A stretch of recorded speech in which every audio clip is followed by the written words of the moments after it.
सियासत इतनी सीधी नहीं होगी। पश्चिम बंगाल में 58 लाख से ज्यादा नाम मतदाता सूची से हटाए जा चुके हैं। ममता बनर्जी इसे लेकर चुनाव आयोग से नाराज हैं। एसआईआर की प्रक्रिया पर वो लगातार सवाल उठा रही हैं। लेकिन जिस तरह से 1,36,00,000 से ज्यादा वोट पश्चिम बंगाल में संदिग्ध हैं, उसे देखते हुए इस बार चुनाव में बड़े उलटफेर की संभावना से एक्सपर्ट इनकार नहीं करते।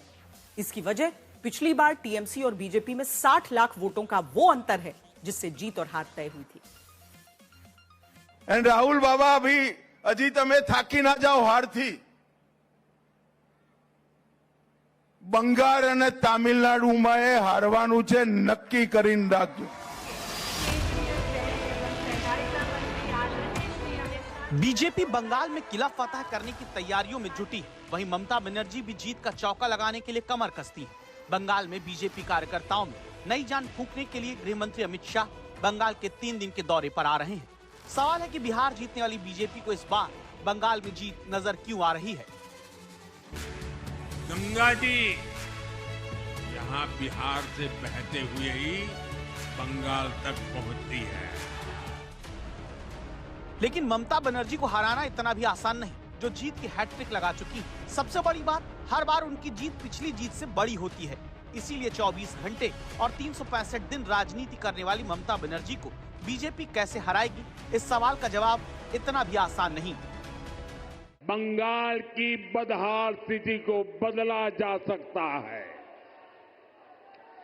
बीजेपी सरकार आने के बाद कुछ ही वर्षों में पश्चिम बंगाल देश के टॉप इंडस्ट्रियल राज्यों में से एक बन सकता है। ये साल इंडिया गठबंधन के लिहाज से अच्छा नहीं रहा। गठबंधन को एक के बाद एक चुनावों में हार का सामना करना पड़ा। सवाल है कि क्या ऐसा पश्चिम बंगाल में होगा, जो बीजेपी के लिए सबसे कठिन चुनौती है। भारतीय जनता पार्टी का जो स्टेक है वो बंगाल और असम में है। केरल, तमिलनाडु और पुडुचेरी में है। पुडुचेरी की तो सरकार जिस तरह की है उस पर केरल में बीजेपी अपनी 1 सीट 2 सीट कमल खिलाने के लिए वो है, उसको उम्मीद शायद शशि थरूर से कुछ मिल गई है। तिरुवनंतपुरम का जो है नगर पालिका में उन्होंने जीता है, वो अवैधि की समस्या है। लेकिन असली लड़ाई बंगाल में ही होनी है। ममता बनर्जी बीजेपी की सबसे मजबूत विरोधी हैं, जिन्हें हराने में बीजेपी अब तक नाकाम रही है। लेकिन वोटर रिवीजन प्रक्रिया यानी एसआईआर से हालात बदल सकते हैं। বাংলায় আপনারা লড়াই করুন, বাংলা জিতলে দিল্লি কাড়বো এবং বাংলায় আমরা বেঁচে থাকলে ও দিল্লি কাড়বো, ও সরকার পড়ে যাবে, ও বাংলাকে বঞ্চিত করতে গিয়ে নিজেরা পেছু উঠবে। पश्चिम बंगाल में एसआईआर की वजह से मतदाता सूची में से 58 लाख से ज्यादा नाम हटाए गए हैं, जिससे राज्य में मतदाताओं की संख्या घटकर 7.08 करोड़ रह गई। पश्चिम बंगाल में एसआईआर के तहत करीब 1,36,00,000 मतदाताओं को सुनवाई के लिए बुलाया जाएगा, जबकि 30 लाख मतदाताओं को अनमैप्ड श्रेणी में डाला गया है, जिनके नाम 2002 की लिस्ट में नहीं थे, लेकिन उनके माता पिता के नाम थे, जबकि उस समय उनकी उम्र 18 साल से ज्यादा थी। तो पश्चिम बंगाल में 1,36,00,000 वोटर संदिग्ध माने जा सकते हैं। ये बहुत बड़ी संख्या है। विशेषज्ञों का कहना है कि 7.5 करोड़ वोटर वाले पश्चिम बंगाल में यह आंकड़ा बहुत बड़ा है। अगर इतनी बड़ी तादाद में लोगों का वोट कटा तो फिर बंगाल में मुकाबला कांटे का हो सकता है। इन्हें अवैध बांग्लादेशी घुसपैठिए ज्यादा अच्छे लगते हैं। पिछली बार पश्चिम बंगाल के विधानसभा चुनाव में ममता बनर्जी की पार्टी को 2.89 करोड़ वोट मिले थे, वहीं बीजेपी ने 2.29 करोड़ वोट हासिल किए। इस तरह दोनों पार्टियों के बीच 60,62,000 वोटों का अंतर रहा। 10% वोट के अंतर से ममता बनर्जी जीती। बड़ी बात यह है कि पश्चिम बंगाल के 7.66 करोड़ वोटर में से 58,20,000 मतदाता के नाम हटे हैं, जिसके बाद वोटर की संख्या 7,08,00,000 रह गई और औसतन हर सीट से करीब 19,800 वोटर का नाम कट चुका है।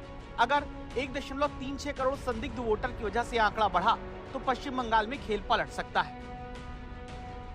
पश्चिम बंगाल में सबसे ज्यादा वोट बांग्लादेश से सटे जिलों में कटे हैं, जहां पर मुस्लिम आबादी सबसे ज्यादा है। माना जाता है कि ममता बनर्जी का वोट बैंक है। इस आधार पर अगर मान लें कि कटने वाले वोटों में ममता का वोट सबसे ज्यादा हुआ, तो फिर पिछली बार का 10% का अंतर क्या काफी कम हो सकता है? यही वजह है कि इस बार बीजेपी घुसपैठ और एसआईआर को अपना सबसे बड़ा मुद्दा बना रही है।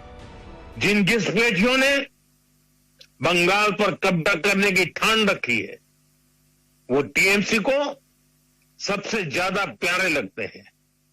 यही टीएमसी का असली चेहरा है।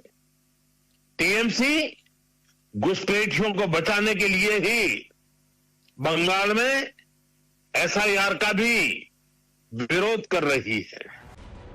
साल 2021 के पश्चिम बंगाल चुनाव में 133 सीटों पर हार जीत का अंतर 19,800 से कम था, जिसमें 75 सीट टीएमसी जीती थी और 57 सीट बीजेपी। ऐसे में एसआईआर की वजह से बनी नई परिस्थिति बंगाल की सियासत को पलट भी सकती है। फाइनल वोटर लिस्ट अगले साल 14 फरवरी को पब्लिश होगी। इसके तुरंत बाद चुनाव आयोग अगले साल होने वाले पश्चिम बंगाल के अहम विधानसभा चुनावों के लिए मतदान की तारीखों का ऐलान करेगा।